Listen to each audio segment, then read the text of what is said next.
Hello friends, welcome to my channel. ఇంట్లో అందరి ముందు రాజ్కి ఊహించని షాక్ ఇచ్చిన కావ్య వాళ్ళ బావ. ఇదంతా ఎలా జరిగిందో మనం ఈ వీడియోలో తెలుసుకుందాం. ఇంకా కావ్య వాళ్ళ బావ ఇంద్రాదేవితో ఇలా అంటూ ఉంటాడు, అమ్మమ్మ నేను ఇక్కడ ఉండను, నేను వెళ్ళిపోతాను, ఇక్కడ ఉంటే కొంతమందికి ఇబ్బందిగా ఉంది, నేను ఉండడం కూడా ఇష్టం లేదు కొంతమందికి అని చెప్తాడు.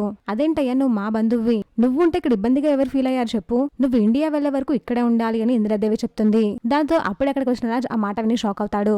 లేదమ్మమ్మ నేను వెళ్ళిపోతాను అని కావ్య వాళ్ళ బావ అంటాడు. చూడరా రాజ్, ఇతను వెళ్ళిపోతానంటున్నాడు, మన ఇంటి పరువు ఏం కావాలో చెప్పు అని రాజ్ అడుగుతుంది ఇంద్రాదేవి. కానీ రాజ్ మాత్రం మనసులో ఇలా అనుకుంటూ ఉంటాడు, అమ్మయ్య దరిద్రం ఎంత తొందరగా వదిలిపోతుంది అనుకోలేదు, తొందరగా వెళ్ళిపోతే మంచిది అని రాజ్ మనసులో అనుకుంటాడు. ఇంతలో కావ్య, అవును అమ్మమ్మ గారు, మా బావ ఇక్కడ ఉండడం ఎవరికి ఇష్టం లేదు, ముఖ్యంగా ఈయనకే ఇష్టం లేదు అని కావ్య అంటుంది. ఏంటి రాజ్, నీకు ఇష్టం లేదా అని ఇంద్రాదేవి అడుగుతుంది. దానికి రాజ్ సైలెంట్ గా ఉంటాడు. చూసారా అమ్మమ్మ గారు, కనీసం ఉండమని ఒక మాట కూడా చెప్పట్లేదు, అంటే ఇష్టం లేదనే కదా అని కావ్య అంటుంది. ఈ మాట విన్న రాజ్ షాక్ అవుతాడు. ఇద్దరు కలిసి ఏం నాటకం ఆడుతున్నారు, అంటే నేనే ఉండమని చెప్పేలా మీ ఇద్దరు ప్లాన్ వేసుకున్నారనమాట, నాకు ఇప్పుడు అర్థమవుతుంది అని రాజ్ అనుకుంటూ ఉంటాడు. పదబ్బావా, ఇంకా నీ బట్టలు చదువుతాను, నువ్వు వెళ్ళిపో అని కావ్య కూడా అంటుంది. సారీ అన్నయ్య, నిన్నేమైనా ఇబ్బంది పెట్టి ఉంటే అని కావ్య వాళ్ళ బావ అంటాడు.